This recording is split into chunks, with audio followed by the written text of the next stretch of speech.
Call to order the meeting for April 15th of the Plan Commission. If I get everybody to stand for the Pledge of Allegiance, please. Pledge allegiance to the flag of the United States of America and to the republic for which it stands, one nation, under God, indivisible, with liberty and justice for all. Justice. Okay, well, my computer is locked up. There we go. Okay, can you take attendance, Mr. Dale? Yes. Chris Lake. Present. Jim Hurst.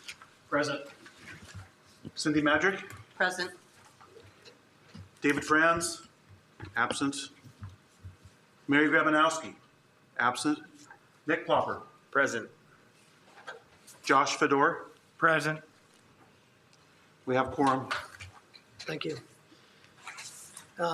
You have attached in your packet the Planning and Economic Development March monthly report. It is for information only. We won't be taking any action on that at this meeting. Next up is the approval of the March 18th, 2024 regular meeting minutes. Does anybody have any questions or comments, changes relative to the meeting minutes? Nope. All right, seeing none, can I get a motion to approve the minutes? So moved. A second? Second. All in favor of approving the March 18th, 2024 regular meeting minutes, please signify by saying aye. Aye. Opposed, same sign. Thank you. The minutes are approved. Next up, we have continuance or withdrawal requests. Our first petition is 2023-39-DP.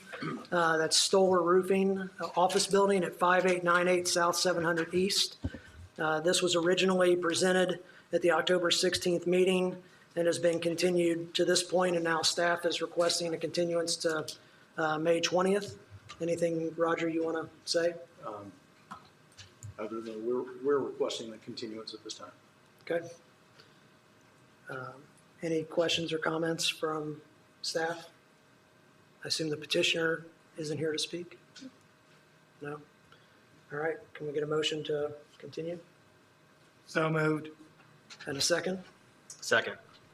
All in favor of continuing petition 2023-39-DP, please signify by saying aye. Aye. Opposed, same sign. Great, that'll be continued to the May 20th, 2024 meeting. Next up on the agenda is a second continuance. This is docket number 2023-57-DPA. That's Hinkie Development, Promontory, Pond and Berms at 9825 Windy Hills Drive, Zionsville. This was originally presented in January and is also being requested to continue to the May 20th, 2024 meeting.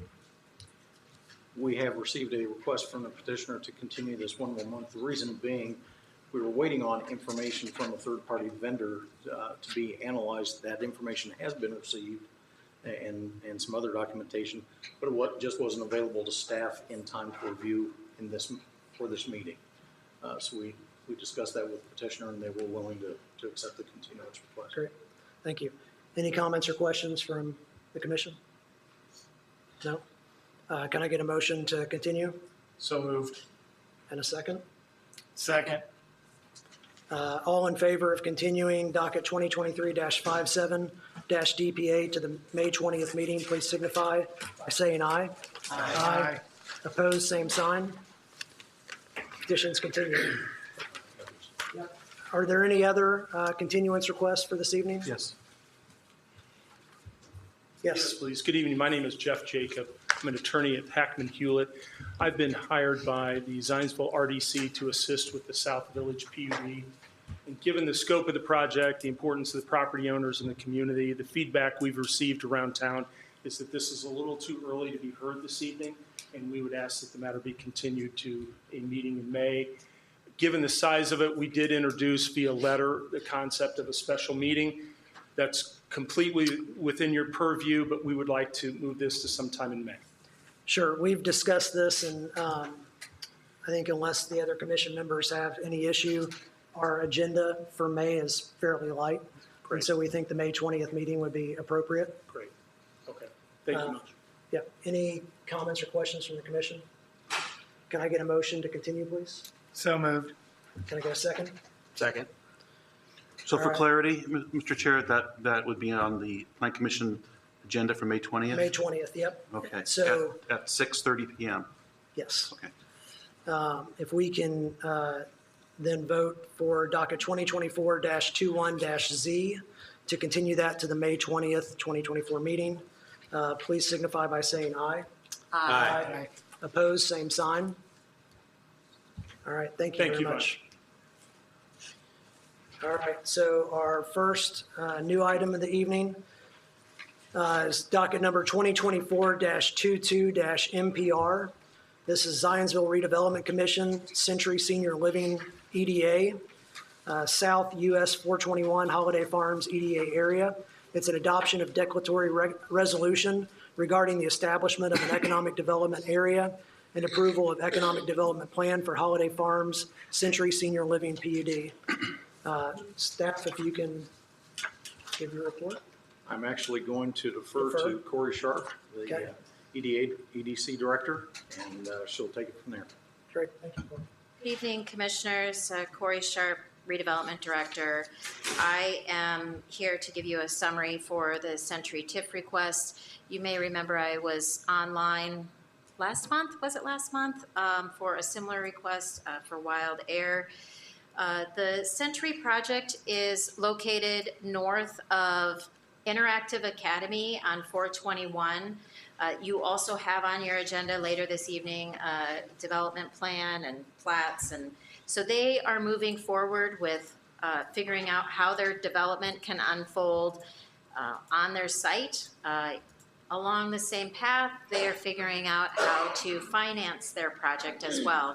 Their project has requested TIF funds, tax increment financing, through the method of a developer-backed bond. That means that the developer will purchase the bond and be required to pay the debt service of all future debt payment responsibilities. Their net request for the project after cost is about $2 million. The total TIF bond is $3.655 million. That is based on the senior living development only. Although this EDA area encompasses the Holiday Farms. So what we are doing is increasing the Holiday Farms economic development area to include the Century development and the immediate frontage on 421. But the only bond obligation would be associated with the senior living assessed value in the future over the next 25 years. The projects that will be funded for this project out of the TIF funds will be funds for the construction of a multi-use pathway along 421 on the east side of the road from Appaloosa Crossing all the way down to Willow Road. And then in addition, it will include some intersection improvements at 421 at their development entrance for ingress, egress for the senior living project. It will also include stormwater improvements and other utilities that are necessary for the project and to add these economic development opportunities. We anticipate that there will be 65 new jobs associated with this project when we talk about economic development, with an annual payroll of $3.5 million annually. Overall, we expect the assessed value of the completed project to be around $25 million, which is what is going to generate the future payments for the debt service over a period of 25 years. We have run the calculations and understand their needs versus what the assessed value in the future will produce. And we are working on a development agreement, which is separate from a TIF request that will come before the Redevelopment Commission that looks at them receiving 90% of the proceeds in order to pay their future debt service on the project. And I believe in your packet, you probably have a map of the area. I'm happy to take any questions that you may have, but that's the summary of the project. Also to note, it has already gone before the Economic Development Commission.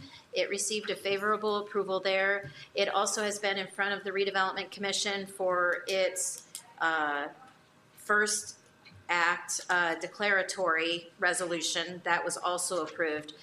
If you should choose to approve it tonight, it will go on to Town Council and back to the Redevelopment Commission for a declaratory resolution as well. Okay. Before we take any questions, I want to note that Mary Grabanowski is now present. So noted, thank you. Yep. Do we have any questions or comments from Plan Commission staff? Do we open these up to public comment? Do we open these? Okay. All right, so again, tonight's order of business is to adopt the Economic Development Plan, approving that order. And then again, that will go to Town Council. So if we don't have any questions from our commission, does somebody want to make a motion?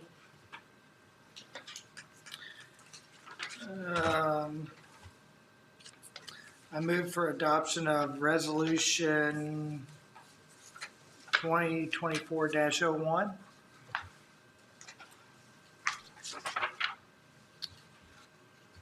Okay, can I get a second? Second. All right, all in favor of adopting the resolution, please signify by saying aye. Aye. Opposed, same sign. All right, it's adopted. Thank you, Corey. All right, moving on in the agenda, docket item 2024-16-Z, Simon and Catherine Katz rezoning 900 Starkey Road. It's a rezoning of 3.38 plus or minus acres from urban open land O-1 and urban multifamily residential R-MF-2 districts to the urban single-family residential R-SF2 district to allow a new single-family residence and to maintain an existing residence on separate lots. Roger, can we get a staff report, please? Yes, thank you. If my screen could be promoted, please, thank you. As was mentioned, the petition before you this evening is a rezoning request of 3.38 acres from the urban open land and urban multifamily 2 districts, rezoning that to the urban single-family district. The map up on the screen shows the location of the parcel. It's addressed as 900 Starkey Road, has frontage on Starkey Road, and is located would be west of the Zionsville Rail Trail crossing of Starkey and west of the Zionsville wastewater treatment facility and somewhat southeast of the Zionsville Street Department property. Moving, and should be noted, this property does consist of 2 parcels. That'll be obvious here on the zoning map. The primary parcel, or one of the parcels, I should say, is zoned open land, and then the area off to the west, the western end of it, is zoned urban multifamily residential. The request is to rezone both of these parcels, the area that is outlined, to the RSF2, which is consistent with the lot immediately to the south and also lots immediately across the street, across on the east side of Starkey Road. The petitioner's intent, I should also, before I get into that, talk about the comprehensive plan for rezoning. Difficult to see just because of the scale of the map, but the approximate location of the Katz rezoning, the property is right in this area. That area is identified on the comprehensive plan as single-family residential, low density. The petitioner's intent, following the rezoning, is to split the site into 2 residential lots. The existing residence would be on 1 lot, which is shown here, and a dividing line creating a second lot, shown here as the red line,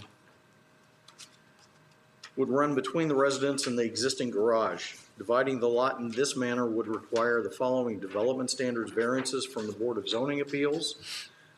First variance would be a creation of a lot which would not have frontage on a street. Petitioner has stated, though, that an access easement would be recorded providing access to the western lot. That access easement would follow the existing drive that does come back and serve the existing residents.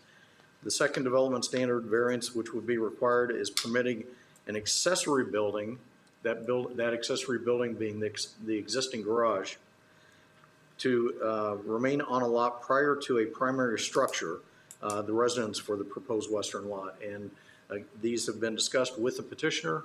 They're aware that these variances would be required.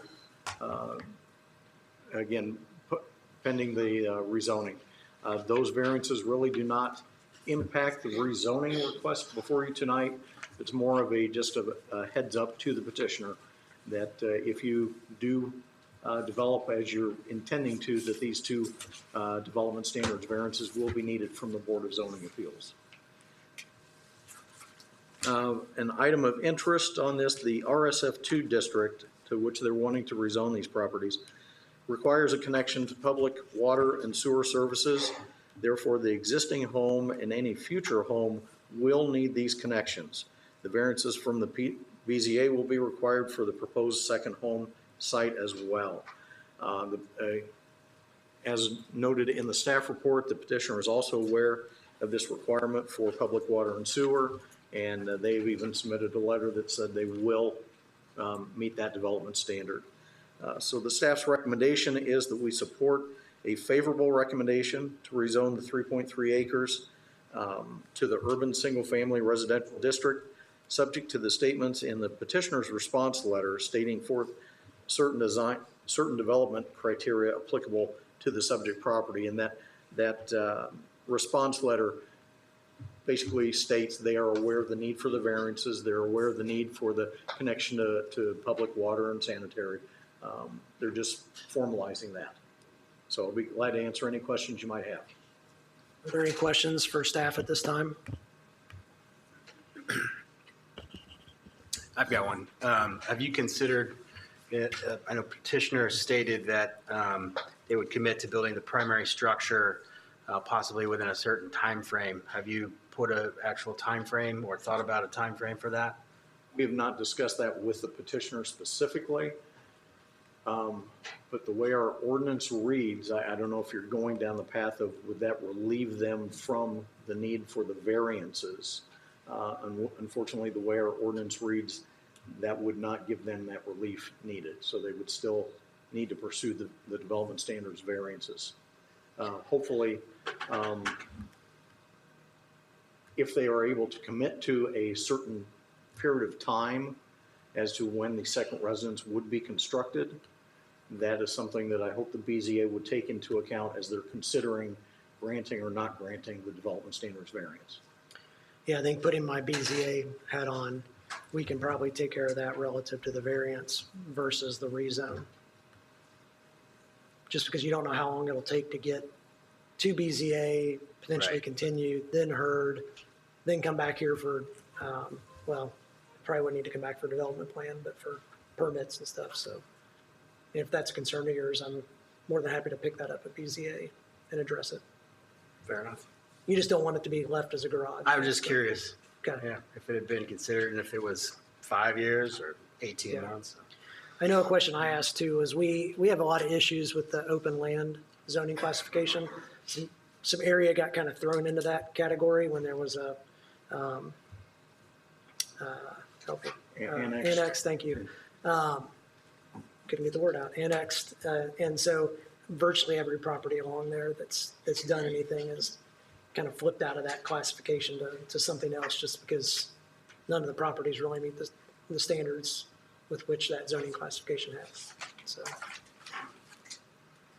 any other questions for staff? Is a petitioner present?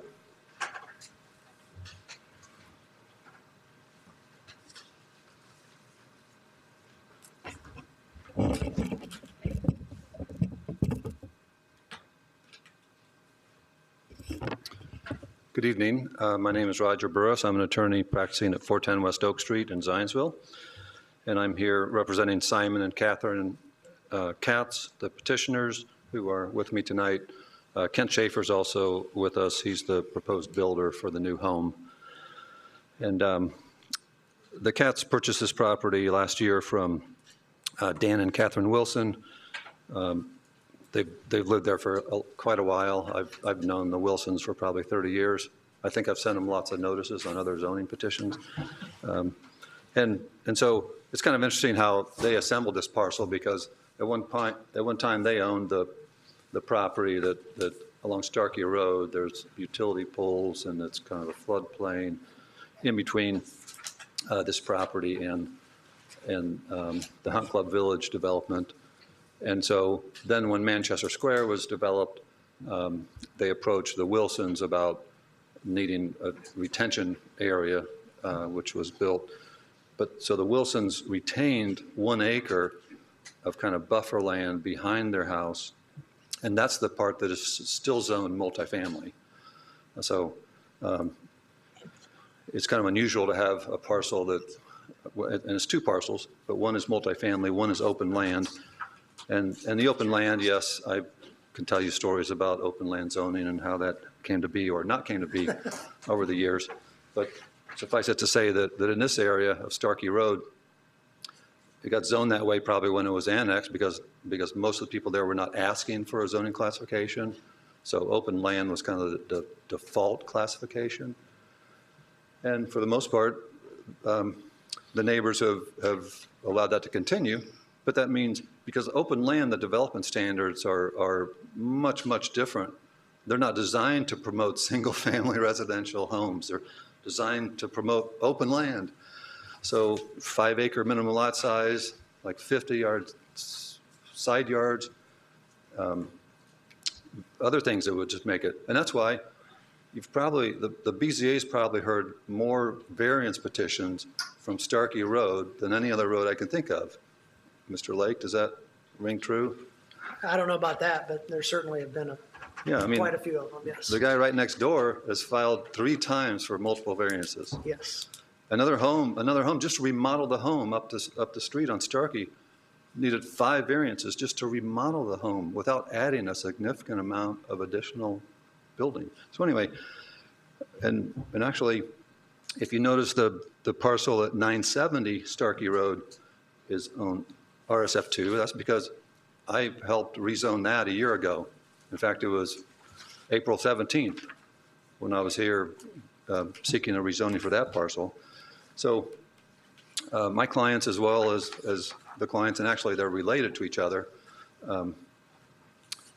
so they think it makes sense to give this an appropriate zoning, which is consistent with the area. RSF2, those standards are not as good as RSF1, but they're still pretty good for the area, certainly supported by the comprehensive plan.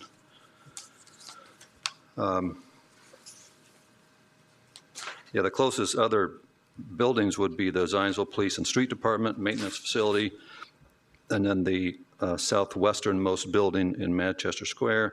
And I'm talking about where the new home would be constructed. And I don't think we need to get into those details at this point on a rezoning, but certainly if you have questions about it, I'd be happy to address those. But we're seeking your positive recommendation to the proposed rezoning, which would rezone both of these parcels to the RSF2 zoning district. And if there's any questions, I'd be happy to answer them. Thank you. Sure. Any questions? I would note for the public that this is a recommendation. It does go to the town council. They actually approve this. So we just recommend favorably or unfavorably to that body. So thank you, Mr. Burris. If there's anybody here that would like to speak for or against this petition, now's your chance to please come to the podium. If we have anybody on the line that would like to speak, just please let me know. All right, seeing none. Any other discussion from commission? All right, can I get a motion, please? I move that docket number 2024-16-Z to rezone 3.3 plus or minus acres from the urban open land O1 and urban multifamily residential RMF2 districts to the urban single-family residential RSF2 district, receive a favorable recommendation based upon the findings in the staff report as presented and subject to the statements in petitioner's response letter, Exhibit 5, setting forth certain development criteria being applicable to the subject property. Great, can I get a second? Second. All in favor of approving petition 2024-16-Z, please signify by saying aye. Aye. Opposed, same sign. Thank you, Mr. Burris. Thank you. Okay, moving on down the list, petition number 2024-17-PP, Eagle Office LLC and Larry Mitchell, Eagle Building Commercial Subdivision at 1455 West Oak Street, commercial primary plat to divide a 2.23 plus or minus acre parcel into 2 commercial lots in the urban general business B2 district. Can we get a staff report? Yep, Jody? thank you. Yep, you'll notice on the first exhibit here, the subject site, it's an existing site with an existing multi-purpose building, multi-tenant building on site. It's at 1455 West Oak Street. This is zone, oh. What am I doing? This one? I think I'd never done this before. Sorry, the zoning is shown on the site. It's B2, it's surrounded by B2 to the northeast. Special use, the post office is just directly to the west, and then there's a multifamily project to the south. So the plat will divide, okay. We'll divide the lot in half, so we'll have one lot here where the existing building is, the new buildable area here up close next to the road. The existing driveway will continue to serve both lots. Petitioner's working with DPW on drainage, and those questions will be answered fully when the development plan comes through, but that is being worked out currently. Water and sewer are existing to the site, and they're just, again, a few minor storm elements to address. It's a straightforward primary plat, and staff is recommending approval with the usual caveats. Answer the TAC responses. Great, thank you. Any questions from the commission for staff? No? All right, do we have a petitioner present? Yes, good evening, Mr. President, members of the commission, Matt Price with Denton's. Here tonight on behalf of Eagle Office LLC and represented by Larry Mitchell to my right, and Suzanne Baker, who assisted with this petition and working with staff. We very much appreciate the efforts of staff in working with us. This is, as Jody mentioned, just a very straightforward proposal to split an existing B2 lot into 2 B2 lots. The idea being that once we have a definitive footprint for a new structure, we would come in, finalize our drainage plan at that time. And Mr. Mitchell, Suzanne, and I are available to answer any questions you have. Thank you. Any questions for the petitioner? No? All right, is there anyone from the public that would like to speak for or against this petition? If so, please come up to the podium. All right, seeing none, any other discussion for Plan Commission members? All right, I'll entertain a motion. I move that docket 2024-17 PP, approval of a commercial subdivision dividing 2.23 acres into a 2-lot subdivision in the urban general business B2 District B, approved based on the findings in the staff report, staff recommendation, submitted findings of fact as presented. Second. Great. All in favor of approval for petition 2024-17-PP, please signify by saying aye. Aye. All opposed, same sign. Great, motion carries. Thank you. Moving on to the next item, docket number 2024-18-MP, Stonegate Farm LLC, Weaver Minor Residential Subdivision, 7925 East 500 South, minor residential plat to divide a 23.41 plus or minus acre parcel into 3 residential lots in the urban single-family residential RSF2 district. Can we get a staff report? Jody, thank you. This one, waiting on, oh, there we go. Thank you. This also is a primary plat. It's a minor plat for residential development. You can see the location here. 7925 East County Road 500 South. So it's the southeast corner of County Road 500 and 800 here. The property owner also owns these adjoining parcels. The property is zoned R2, as is much of the surrounding property to the west and south. There will be three lots laid out and 2 common areas. So here's lot 1, lot 2, and lot 3. 2 common areas will contain the drainage ponds with a single drive, private drive, providing access for all 3 lots. All lots are going to be served by private well and septic, so the final layout of the lots in those fields will be determined by the county health department. This petition has 2 waivers associated with it. The first one is cul-de-sac length. Our ordinance requires that the cul-de-sacs cul-de-sac roads not exceed 800 feet. This one is just a little longer than that to be able to get to this kind of oddly shaped, L-shaped piece of property.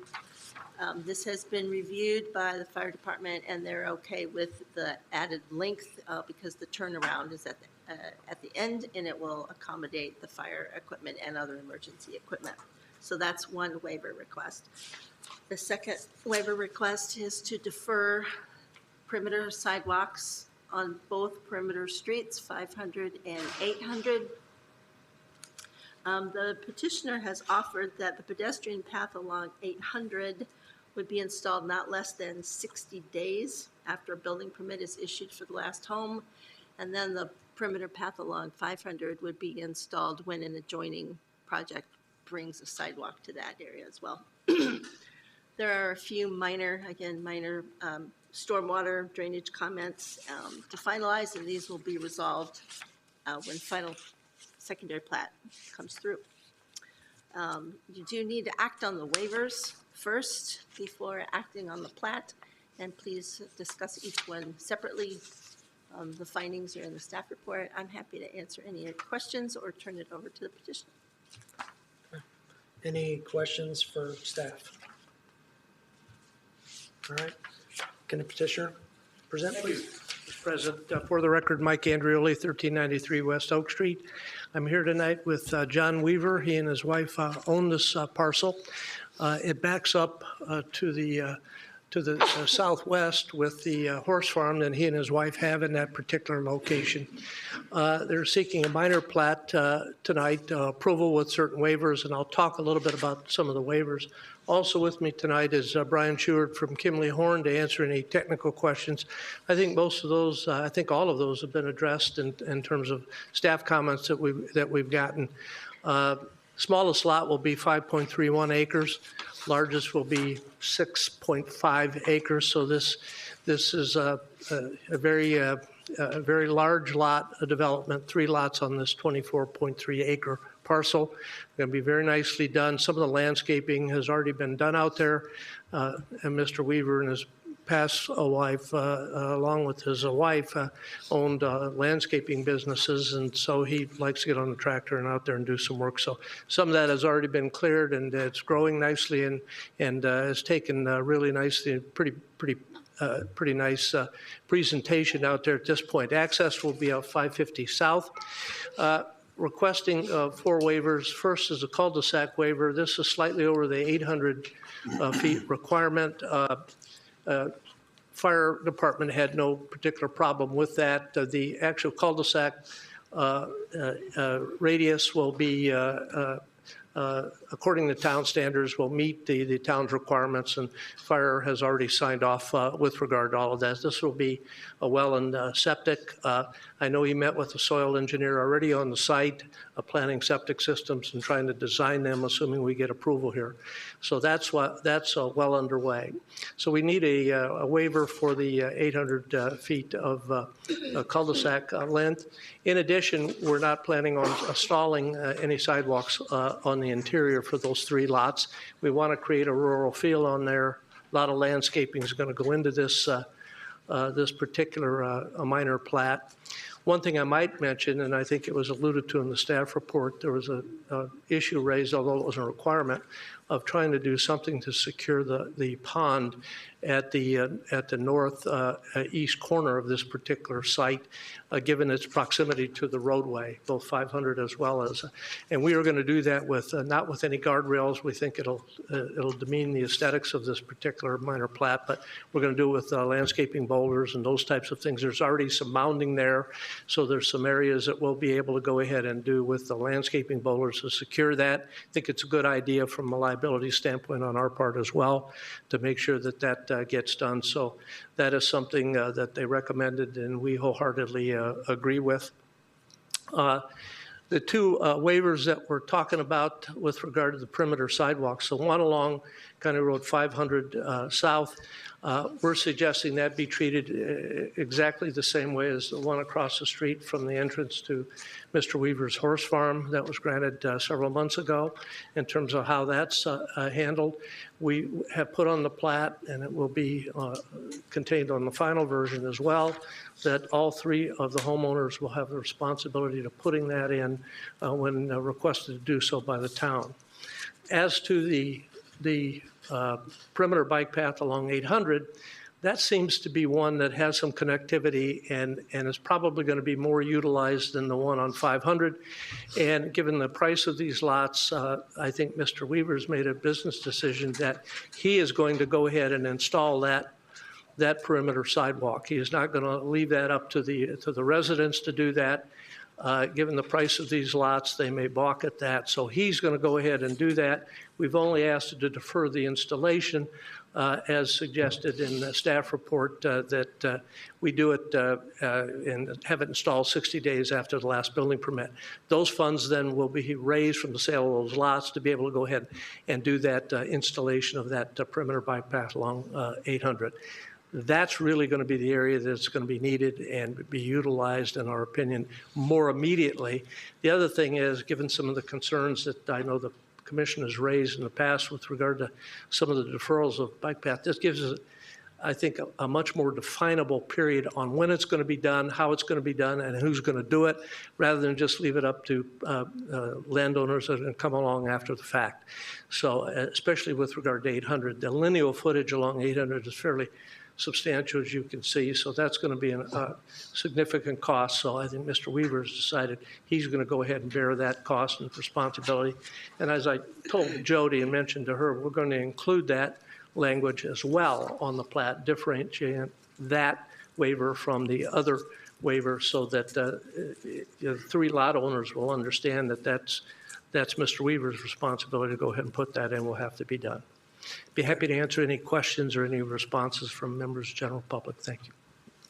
The only thing I would note is we only have two waivers tonight. Both sidewalks are encompassed in one waiver. Yeah, I know you've got two different timeframes for those, but yeah, we've got two sidewalk waivers, an interior sidewalk waiver, and I don't know if we can combine them or how you do it. yeah, and they're combined. All the sidewalks are combined into one, and then the yeah, that'd be fine. cul-de-sac is in And there. how they're going to be installed and when, that language will differentiate between the two and be put on the plat with staff's approval.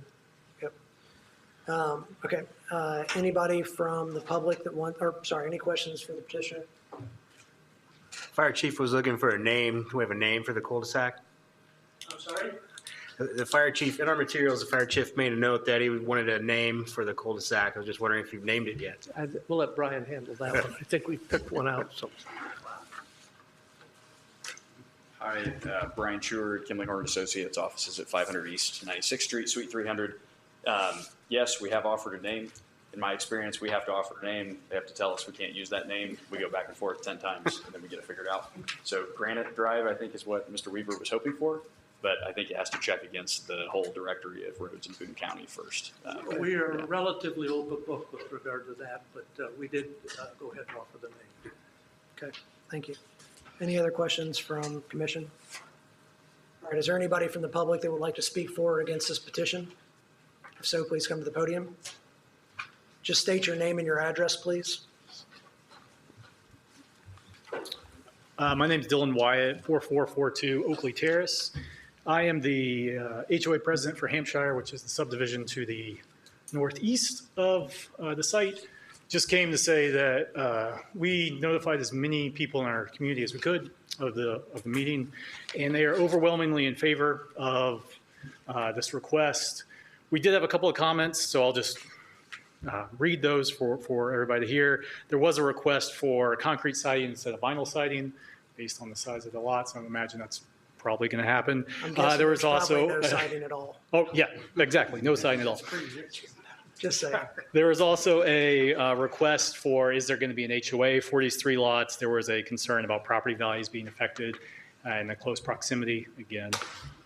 And then there was one comment about they would prefer it to be a public walking park instead of a subdivision. But then later in their comment, they said they would be in favor of a few houses being developed on the site. I think the fact that it's called a notice for a public notice for a minor subdivision confuses a few people when we live in a subdivision of 258 homes. But again, overwhelmingly in favor of the petition. So I just wanted to Great. say that. Thank you. Thank you. Anybody else would like to speak for or against the project?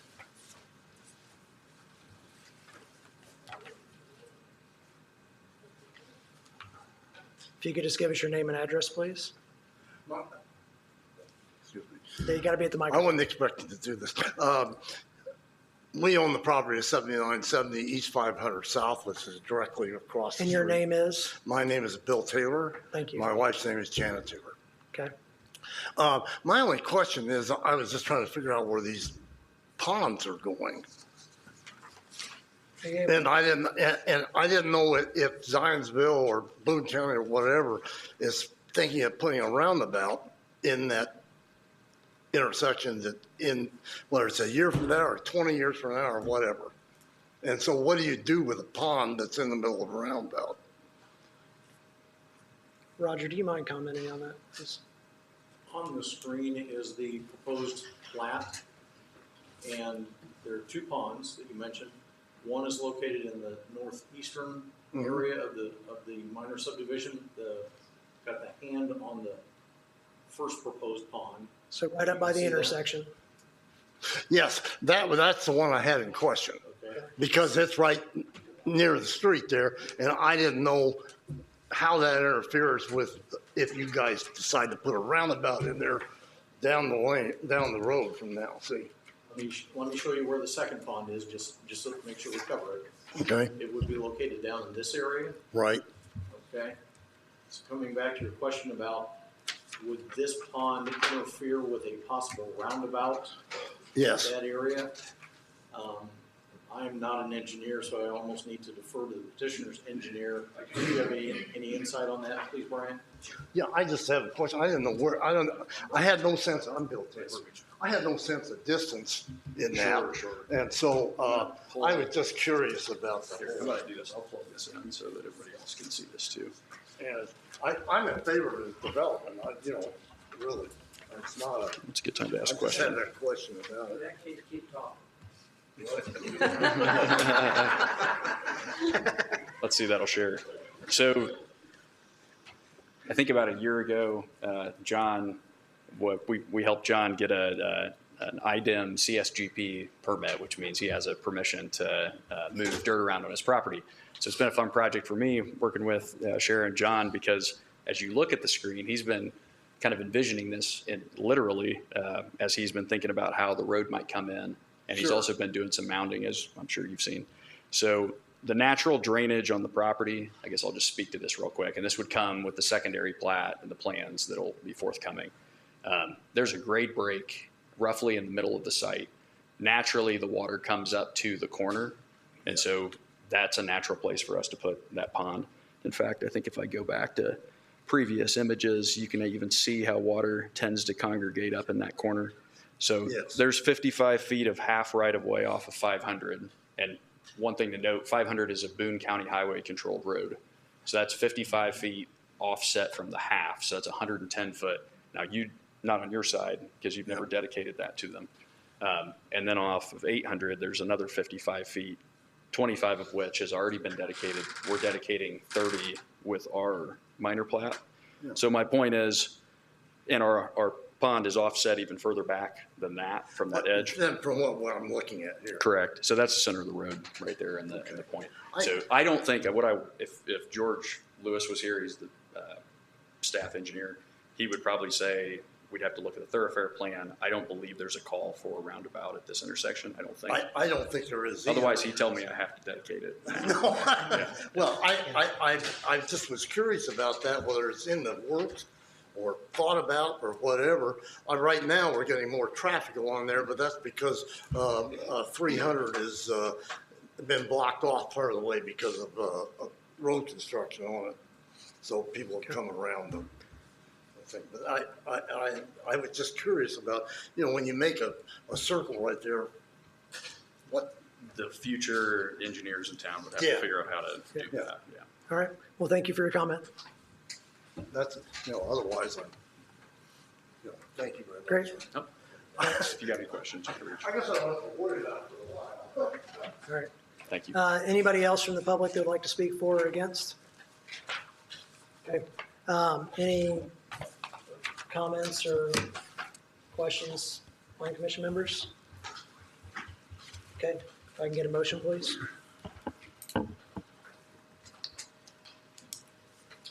Do we do each of the waivers individually? Yeah, so we need to start with the waivers, so if we can do those first, please. All right. I move that the proposed subdivision waiver to allow a cul-de-sac length to exceed 800 feet be approved as presented and discussed in the staff report. Can we get a second? Second. All in favor of approving the cul-de-sac extension, please signify by saying aye. Aye. Opposed, same sign. Motion carries. Next petition, or next, I move that the proposed subdivision waiver to defer installation of required perimeter pathways be approved as presented and discussed in the staff report. can I get a second. All in favor of approving the sidewalk deferral, please signify by saying aye. Aye. All opposed, same sign. Motion carries. I move that docket 2024-18-NP, approval of a minor residential subdivision dividing 23.4 acres into a 3-lot subdivision in the rural single and 2-family residential R2 district be approved based on the findings in the staff report, staff recommendation, and submitted findings of fact as presented and discussed. Second. All in favor of approving petition 2024-18-NP, please signify by saying aye. Aye. All opposed, same sign. Motion carries. Thank you. Good luck with your project. The next 2 items on the agenda are companion petitions and will be presented at the same time. Roger will make sure to be clear which one he's talking about, but we'll carry both of these all the way through simultaneously. So petition number 2024-19-PP, Century Development Holiday Farms. It's their east primary plat. It's at 1310 South US 421. It's a commercial primary plat to divide a 23.959 plus or minus acre parcel into 1 lot and 2 blocks in the Holiday Farms Planned Unit Development District. The second petition is 2024-20-DP.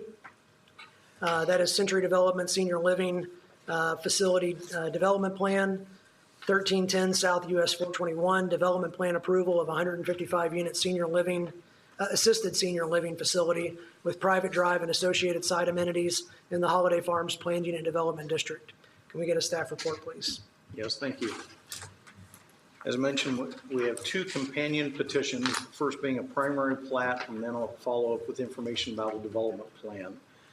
The primary plat is to divide a 23.959 acre parcel into 1 lot and 2 blocks.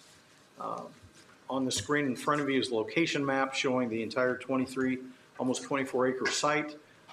Some points of reference.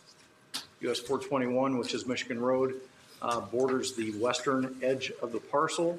To the south is the Interactive Academy. Across the street on the west side of US 421 is Holiday Farms, and this area is kind of the commercial area targeted for Holiday Farms. And then to the north, we have Bridlewood subdivision, and then to the east is Hidden Pines. The development plan for the 155-unit assisted living, senior living facility is located back kind of on the, what I will describe as the northeast quadrant of this area that's going to be platted. It'll be clear here in a moment as I get through into the plat drawings and the site plans. The entire site is zoned PUD. This was part of the Holiday Farms expansion when the PUD was approved a few months ago, and specifically for this purpose. This is the proposed primary plat of the site. And again, you now see clearly where the proposed senior living facility would be located. And so that would be the one block, one lot. And then there are two blocks that are going to be platted with this. Block A, which would be on the north side of the access easement drive. And then this undeveloped area to the south that kind of wraps around the senior living facility property. This would be known as Block B. These two blocks are being retained from an ownership standpoint by Hankey Development. The Holiday Senior Living Facility lot is already owned by Century Development. They've transferred ownership to Century. Hankey has. So then moving on to the site plan, I'm sorry, let me back up one. Again, I want to pay a little more attention to the access drive that's coming in. It will be providing access to both Block A and Block B, and then directly into the Century Living facility. This is an 80-wide access easement. There will also be utilities in there, as well as a connecting sidewalk running along the south side of the drive back to the facility. That sidewalk will connect to a pathway running parallel to Michigan Road. Now moving on to the site plan itself. In the staff report, I only referenced this as a 3-story building, and I need to correct that. The majority of the building is going to be 3 stories. This northern wing is only going to be 2 stories, which complies with commitments that were made to the neighborhood to the north. Those commitments were part of the rezoning. So I just wanted to clarify that from the staff report. The remainder of the building will be 3-story, but again, this northern wing will be 2-story, and you'll see that here on when I bring up the building elevations here in a few minutes. You'll see there's substantial parking that surrounds the development. In addition to the main building itself, they are also proposing some garage buildings here along the south edge and here. There's also hold on one moment, a greenhouse here near the dry detention area. They are also proposing some memorial garden areas up in this area for residents to enjoy. And again, there will be pathways going around through the facility or through the site, and again, connecting eventually to a sidewalk that leads all the way out to Michigan Road. The petitioner, as part of the filing, also included landscape plans. This is an overall that shows, again, the entry drive coming back and then site plantings along. This shaded area along the northern and eastern perimeter of the site is a preservation area. And then here where that preservation area does not extend, they're proposing a berm with some additional plantings through there.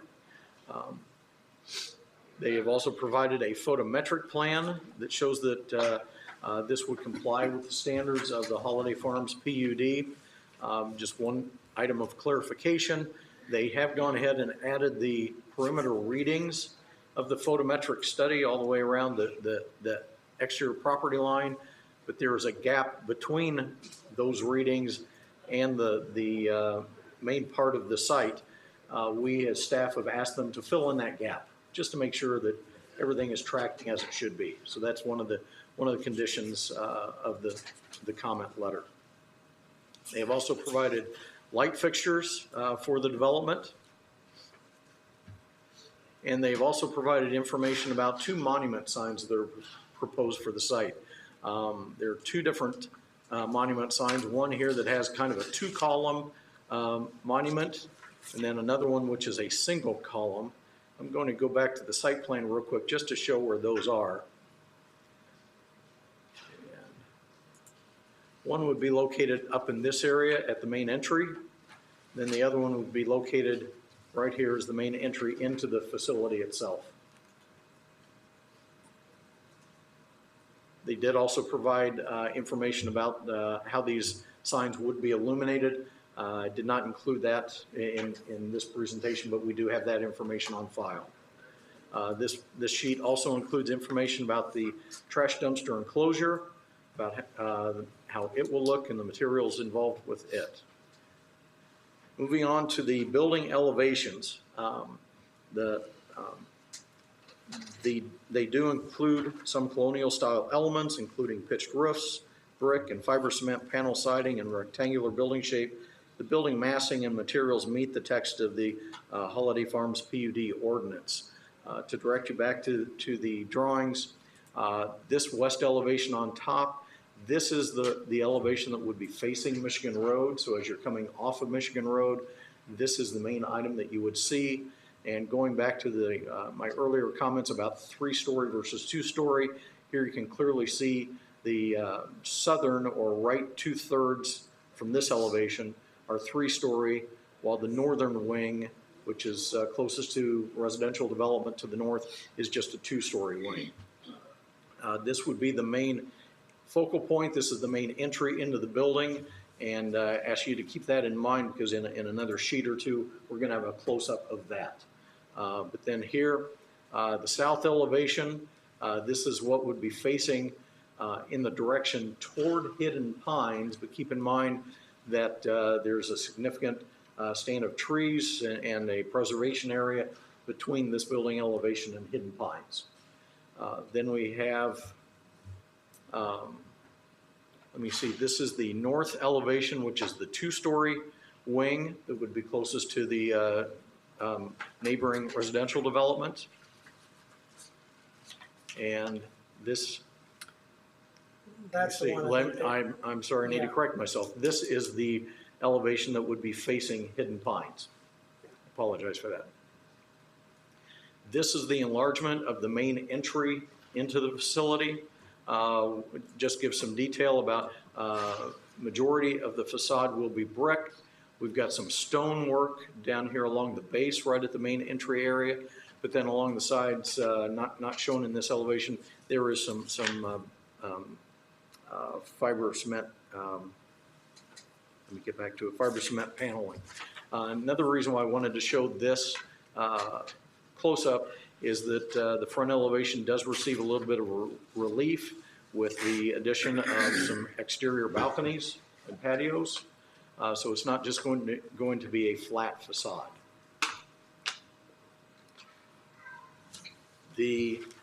As for staff recommendations, staff supports the conditional approval of the primary plat to divide the 23.9 acre parcel into 1 lot and 2 blocks, subject to the resolution of the items noted within engineering comment letter, which is Exhibit 5 of the staff report. Regarding the development plan, staff supports conditional approval of the submitted development plan, subject to the resolution of the outstanding review items referenced in the comment letter, which is Exhibit 6 of that staff report. I'll be glad to answer any questions you might have. Do we have any questions for staff? No? Can we hear from the petitioner, please? Please give your name and address for us. Jim Reinhart with V3 Companies, 619 North Pennsylvania, Indianapolis. With me is Jordan Dorsey with Century Development. This case has been in front of this body a few times over the past 6 months, so I don't need, and Roger gave a great presentation, so I'm not going to go into repeating the same stuff that we're all familiar with. I will acknowledge, yes, we do have some follow-up comments that were provided. We went through TAC, addressed those comments, had a few follow-up items. Some of them are technical in nature and will definitely be addressed during the secondary construction plan phase of the project. And then there are a few others that will continue to to trickle in as we get those addressed. I don't see any concerns. We've read all of them, and we don't see any concerns with addressing them. I think, hopefully, you would agree, there's nothing that's insurmountable. Do concur, yes. From what we've seen. So yeah, I guess with that being said, I'm here to hear if there are any questions from you, from others that are in the audience. Any questions for the petitioner? I noticed the emergency access road to Hidden Pines, and you are connected to that, correct? Or is that connected, they're using that access point? The plan is to make a connection. It will be emergency access only. Yes, that's what I But was yes, wanting to confirm. yep. Thank you. Okay. Any other questions? Anybody from the public that would like to speak for or against? You have to come to the podium. And we'll need your name and address, please. Jim Aldridge, 7447 Wait till you're, Hollow Ridge. wait till you're at the microphone because it auto transcribes. Okay, So now- sorry. no. Jim Aldridge, 7447 Fox Hollow Ridge, Zionsville. Are there any plans for any traffic signals for the future between Willow and 421? It's really not towards this project, it's just a general question. Between Willow and 146th Street? Yes, 300.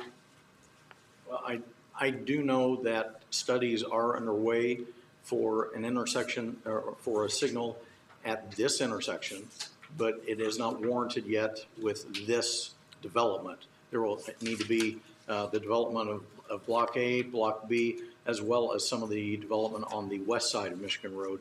When traffic warrants, that's when a light would be installed. I see. And that's NDOT purview, correct? Yes. So that's under NDOT? Yeah, that was my only concern. Okay. Thank you. Yep. Anybody else would like to speak? All right, seeing none. Remember, we do have 2 petitions here. Any comment, questions amongst Planning Commission? I have one comment just in response to Mr. Aldridge. Sorry.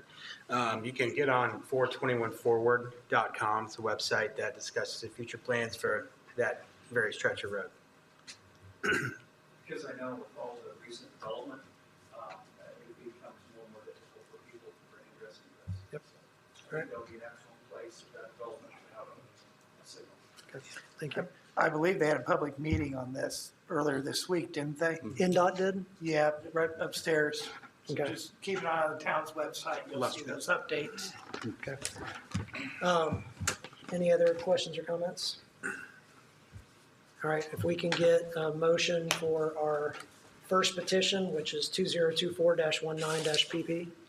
I move that docket 2024-19-PP, a primary plat for commercial subdivision to divide 23.959 plus or minus acre parcel into 1 lot and 2 blocks, be conditionally approved based on the findings in the staff report, staff recommendation, submitted findings of fact as presented and subject to resolution of the items noted in the staff comment letter, Exhibit 5. Can we get a second? Second. All in favor of approving petition 2024-19-PP, please signify by saying aye. Aye. All opposed, same sign. Motion carries. Next petition, 2024-20-DP. If we could get a motion, please.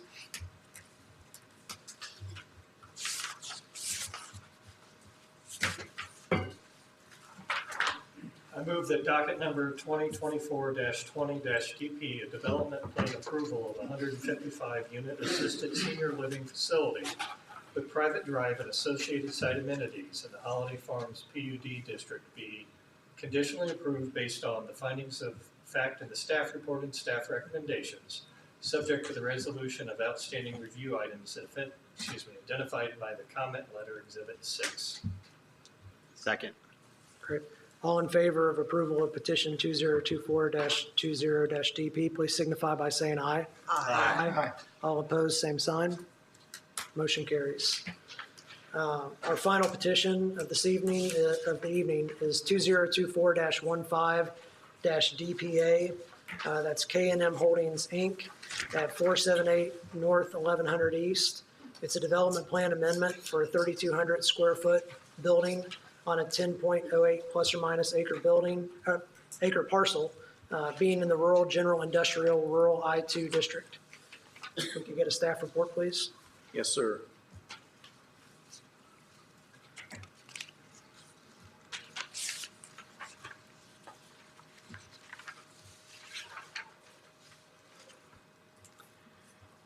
As mentioned before you tonight is a development plan amendment petition for the addition of a 3,200 square foot storage building on a 10.08 acre parcel. Petitioner is K&M Holdings. The location of the subject site on the screen in front of you, the petitioner owns two adjoining parcels of ground. The one that is outlined in black is the subject site of this petition. The adjoining parcels are outlined here in white and extend all the way down to State Road 32. As a matter of orientation, again, State Road 32, this is County Road 1100 East. The airport is just to the south generally. The subject property is zoned rural general industrial. And on this map, it is also outlined in black. You'll see that a number of other properties in the area are also zoned that classification, the rural I-2, and then surrounding that pocket of I-2 is ag parcels, ag zone parcels. The subject site has been utilized for Broadband Network Power Supply Installation Company and received its initial development plan from the Boone County Area Plan Commission. In 2010, a petition to allow for the construction of an additional office and storage space was submitted and approved with commitments. In 2018, now under Zionsville's jurisdiction, a DPA was approved for an 8,320 square foot addition to an existing commercial structure.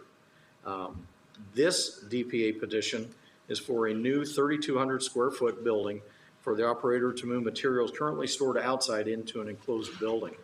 The site plan is in front of you. Again, to orient you, this is the outline of the subject site, and the additional parcel that the petitioner owns is here to the south and extending south off this page. The proposed location of this new building is here in the heart of the site. I'm going to go to the next drawing, which zooms in a little bit tighter on that. Whoops, wrong way. There we go. And this shows the proposed 40 by 80 building. Again, going back to the larger plan, it's kind of right in the middle of their site.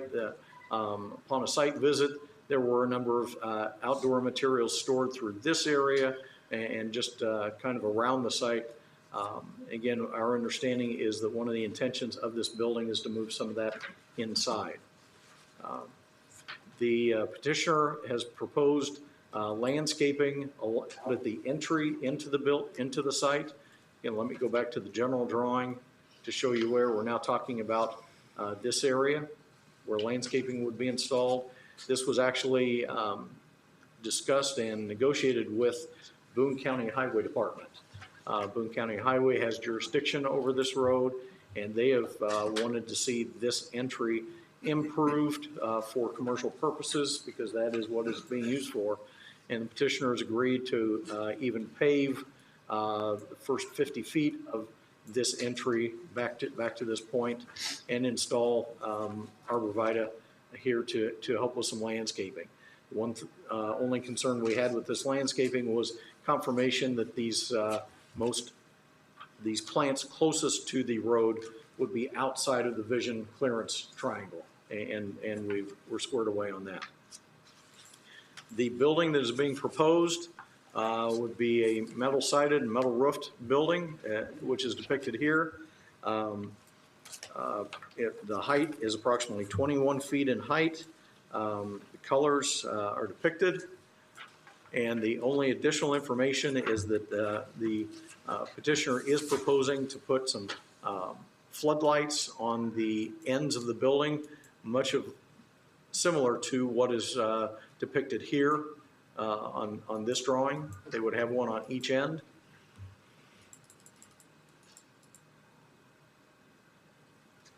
And here is the photometric plan depicting that, along with the cut fixture of the proposed light. Staff supports a conditional approval of the submitted development plan. subject to resolution of the outstanding review items referenced in the comment letters, Exhibits 5A and 5B. I'll be glad to answer any questions you might have. Any questions for staff at this time? No? Is the petitioner present? If you could please give us your name and address and any other information you would choose. Hello, Eric Carter with Y Engineers, 10505 North College Avenue, Indianapolis, Indiana. Also here is the owner, Kelly Fisher, and Dennis Lockwood, the architect. I don't have anything else to add. Roger pretty much covered everything. The building's going to be pretty much existing, like the existing site, so. Okay. Any questions for the petitioner? No? Thank you. Anybody from the public that would like to speak for or against the project? Yes. Name and address again, please. Jim Aldrich, I own the frontage, 490 North, 1100 East. It's a part of this project, and I have a few personal questions, concerns, and then for the general public, we have some concerns also. It was brought to my attention that the horse farm was zoned I-2. I'm not sure when that happened. It was like a B1, B2 zoning when we bought the property in 1994. So I feel like that's misrepresented on the map. I don't know why the horse farm would decide to change to I-2 zoning. Is that the Sierra Woods Farm? Yes. Okay, thank you.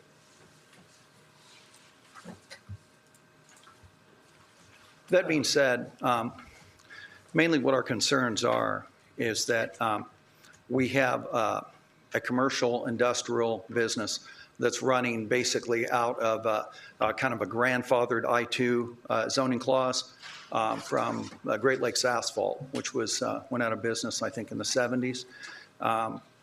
To move on to my other point, I think it's a positive that the highway department would like to pave 50 feet right off that road. K&M has tried tirelessly to maintain their path with 53s. And unfortunately, what happens is it was an asphalt road 50 years ago. And so I don't know if you're familiar with roads or not, but as potholes are created, you can't really just put stone over it. So here's what I would ask of myself and the greater community. Possibly consider taking the asphalt paving 30 feet wide and 150 feet back instead of 50 feet back. If they are going to do any asphalt paving right at the road, I met with the highway department about a month ago. Didn't really think we had any problems with water or drainage. I think they were just going to let that be paved over, and they didn't really have too much concern. But if they're going to all that expense to pave over that area, we should maybe consider that at some point we put a culvert under that. Our other concerns are, as we've seen K&M grow, they started out with a few trucks, and now I don't know exactly, but I think they're at 100 trucks, maybe 100 employees. So what is the wear and tear on our roads where we've got basically residential housing, we've got a horse farm, nothing else really fits into that category. So those are our concerns. And that's really about it. That's about all I have. Any questions? Any questions for the marshal? Thank you. Thanks. Anybody else that would like to speak for or against? Roger, any comment on the zoning? I'll address the zoning and then also respond to one question he brought up about the culvert and drainage. Okay. As for the zoning, this is the information that is on the town's GIS website. Yep. I don't know the history of it. I don't know how it was carried over. I don't know how the horse farm, if it did change zoning, I don't know how that occurred. Don't have any history to offer on that, unfortunately. Yeah, I'm on the zoning map right now for the town, and it does show it as I-2. Is there any date associated with when that was converted? No. Wendy and Bob knew me on that. We need you to move to the microphone. Yeah. So, regarding the topic of drainage and culverts, one of the exhibit letters, the comment letters that I referenced, I believe it's Exhibit 5B, is from the Boone County Highway Department. And in that, they do talk about installing a culvert underneath here and some drainage improvements. So hopefully that will address, matter of fact, even when I spoke with the Boone County Highway Department, they referenced having met with you and discussed improvements to that. So the comments or questions that you have are addressed in the Boone County Highway Department comment letter.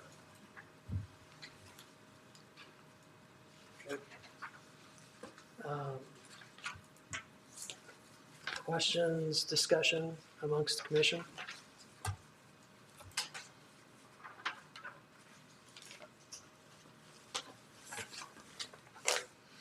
Give me just a minute. I'm trying to measure where 150 feet goes.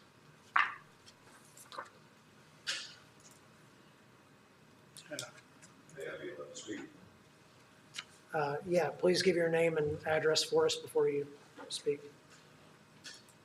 My name's Kelly Fisher, and I'm the owner of K&M Holdings.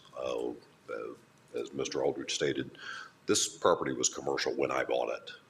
So, we've not done any rezoning or anything. We're using it, as the use is intended. I think when I met with Boone County Highway Department, they recommended 27 to 32 feet of paving just to knock the gravel off before we hit County Road 1100 East. I don't have issue with that at all. The existing entry is 42 foot wide in that area. 150 feet would ironically take it up just past Mr. Aldridge's driveways, where he does run a business out of as well. But I think with Boone County saying 27 to 32, I'm essentially doubling that. And I think Boone County Highway did recommend a 10-inch culvert to be put under. They would like for us to basically improve the ditch 25 feet north, which is essentially going to be on your property. I think we only own 60, 62 or 66 feet, of frontage right there on 1100. So I would gladly follow Boone County's recommendations, put the 10-inch culvert in. They recommended 27 to 32 feet. I'm going back 50. It is a little wider than that. I would cost depending. I would entertain going a little further than that. But but I feel like we're already kind of meeting what Boone County's Highway's recommendation was there. So. Thank you. Thank you. Questions, comments? A majority of your traffic coming in and out, it's trucks and trailers, if I'm familiar with it. It's not semis coming in and out of there. It is primarily trucks. Yeah, a few semi-truck, yeah. Can you come back up to the podium for us if we're going to ask you questions? Sorry. I'm sorry. I just want to make sure that your answers get recorded. Yeah, most of the traffic coming in and out is my trucks and trailers. There are some semis that come in for deliveries, but What's the frequency of semis? Is it like one or two a day, one or two a week? 1 to 2 a day, I would say. Okay. It usually would not exceed that. So. Okay. Just gives us a good idea. Thank you. Understood. Comments, discussion? I have a question for Mike. I noticed the engineer's comment about the 55-foot right-of-way needing to be reflected on a site plan. Has that been changed, addition been made? I don't know if that needs to be reflected on the site plan. Roger?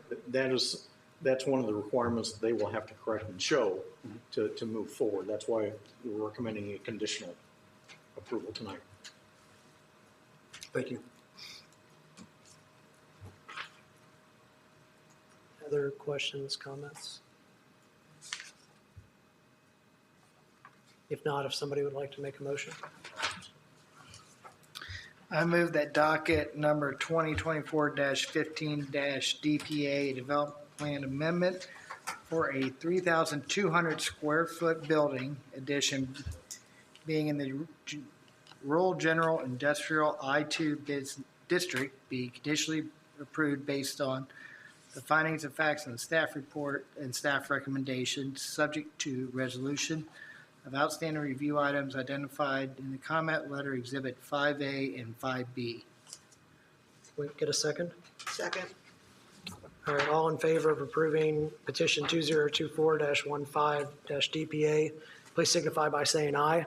Aye. All against, same sign. All right, motion passes. Thank you. The only other item, which is under other matters to be considered, is an introduction of items within the Plan Commission's rules of procedure and the current zoning ordinance for consideration of revisions. Is this, Mike, is this you? Yeah, let's talk or- about this. I think it's not just me, but other members of staff. Roger, there was you have an or Jody, the MRL overhaul. Does that have to do with the urban versus rural district standards? Just, we did get that one request to look at a permitted use, to Oh, add that's that to the Michigan Road overlay. And then we said, well, if we're going to look at it for one thing, let's just kind of look at the entire overlay as a whole.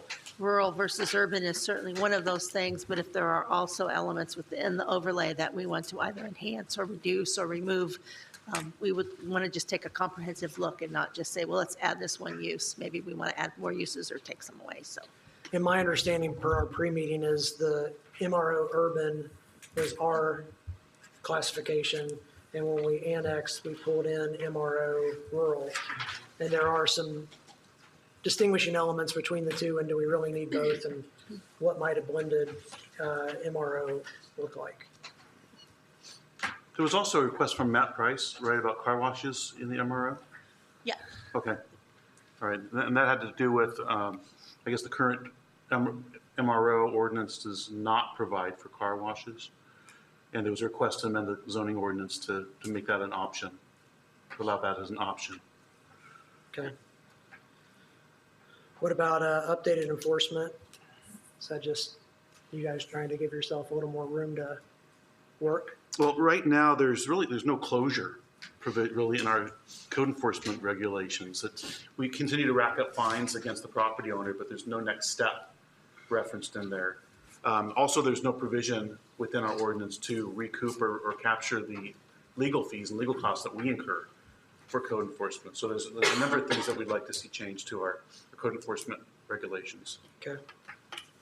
Looks like shared parking, signage also on there, agritourism. What was it about shared parking? We just want to make sure that we're capturing differing uses if we want to look at our parking requirements, maybe reduce those in some areas so that we can allow people who are busy during the day, offices, to reduce their parking, restaurants that are more busy in the evening. Maybe there's ways to share those parking spots. If that can happen, we need to make sure there's a mechanism in place that the town is happy with. Okay. Signage, just updates given What were some of the issues on previous. signage? Do you remember? Yeah, there are a lot of different signs allowed. So just basically the sizes of them, maybe illumination, maybe the types aren't, we have a lot of different types. So we just want to look at it comprehensively. Okay. Agritourism.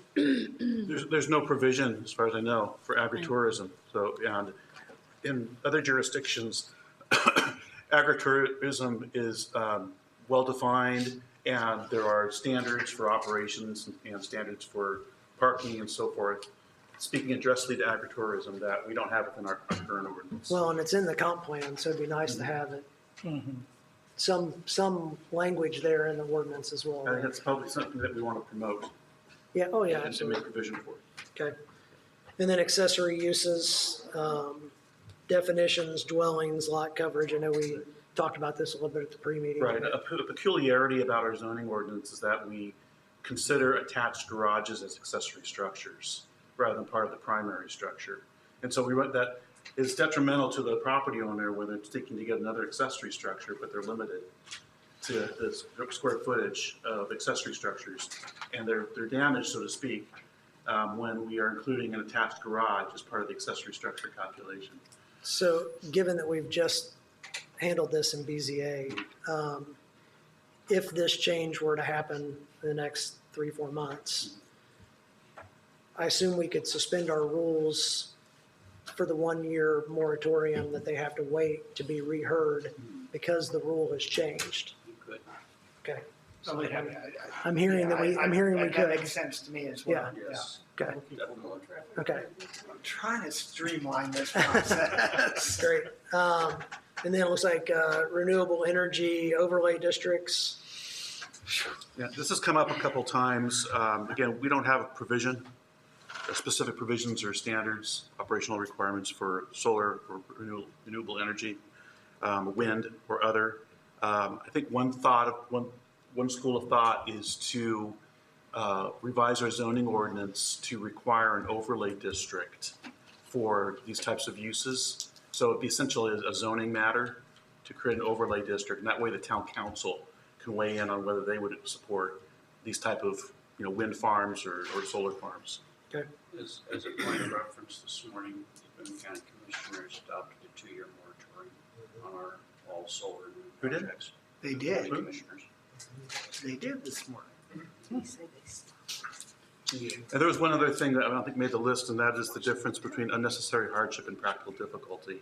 I think we are inclined to change the findings for variances from unnecessary hardship, which is a very high standard to reach, to practical difficulty, which is a little bit less difficult for property owners to meet that finding. I think the BZA would appreciate that. We've been in a hard spot on several petitions as I'm of late. afraid to go to the village sometimes. Yeah. So we haven't drafted these ordinance revisions yet, but we wanted to run them by you in principle and see if you would agree. That's worth, you would agree with staff time committed to proposing revisions to these ordinances. Sure. And it sounds like maybe renewable energy can wait, given that there's a moratorium. Well, that's only for, Boone County jurisdiction. Yeah, that does include Zions or Lebanon or Whitestown, just Oh, the that's county. only the county jurisdiction. County Okay. jurisdiction. All right. But the county jurisdiction does include the rural Zionsville, doesn't it? No, it does not. Okay. No. Okay. We still follow generally the original county zoning ordinance, but no, that falls under you. I'll speak just personally. I think those are all items probably worth tackling. Some obviously are more important than others, and whether we get these one at a time or all together, I don't know that I care, but certainly some of these are the practical difficulties, accessory uses are two that I think that impact us every single meeting. And the quicker those could be maybe fast tracked, the better. And then there was a note about rules and procedures as well, getting some of those changed. Looks like adding requirements for pre-filing meetings with staff, standardizing, clarifying application submission requirements, public hearings, just time limits, order of speakers. You've got request to speak cards on here. I believe they do that at town council. Is that something you all feel like we need here? What do you think? I don't. I don't like them. Yeah. I know It's hard enough for people to show up and get bravery Yeah. to speak, and adding more friction to that. Just from a strictly technical standpoint, most of what you're doing here is a public hearing, as opposed to at a council meeting or a commissioner meeting or something like that. Those typically aren't statutory public hearings. And you don't want to do anything to, as you mentioned, hinder somebody that wants to speak.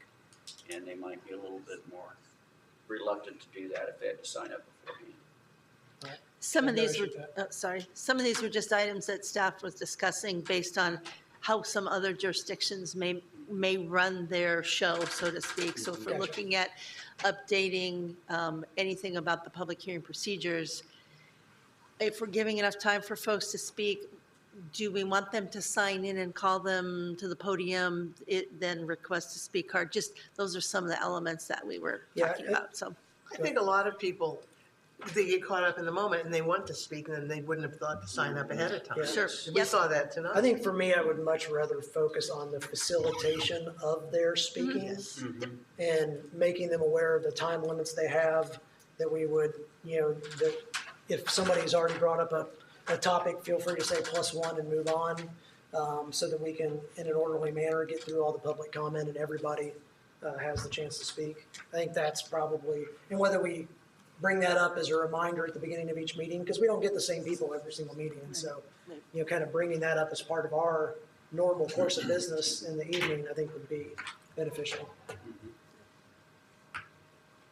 And then I think a lot of people only come to these meetings when it addresses them directly somehow. So they may not know the procedure 100%. They walk in a couple minutes late, they're not signed up to speak. All of a sudden, I've seen that happen in other municipalities around the area. It's a public meeting. We got to let them get their grievances or their concerns out. Well, we had some petitioners that walked in late this evening, and I wanted to interrupt and let them know that the PUD had already been continued, because I'm assuming, based on their sitting there the rest of the meeting, that's what they're late on. It didn't happen. It was What you get for being late. Yeah. All right. I think we welcome thoughts and input. Obviously, if it helps facilitate what you guys do, helps make these meetings more meaningful to the public, and have richer dialogue amongst us on the things that matter versus the things that are kind of trivial. I think that's preferred.